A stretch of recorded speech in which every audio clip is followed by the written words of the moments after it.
আমি কড়া ভাষায় কথা বলতে চাই না, আমি বিনয়ের সাথেই বলতে চাই। শহীদ প্রেসিডেন্ট জিয়াউর রহমান এবং আপসহীন দেশনেত্রী বেগম খালেদা জিয়ার সুপুত্র, এবার ভাষা ঠিক আছে তো? ভাবে না তো?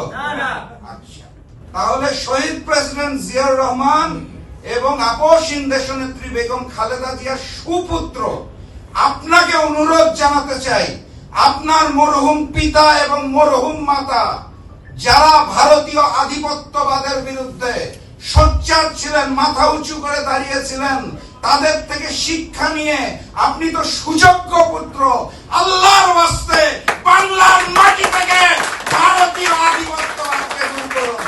আল্লাহর ওয়াস্তে এই জুলাইকে ধারণ করুন, না হলে নতুন যেই গণঅভ্যুত্থান আসছে আপনি বাংকারের ভিতরে ঢুকিয়ে সুড়ঙ্গ দিয়ে দিল্লিতে পালাতে পারবেন।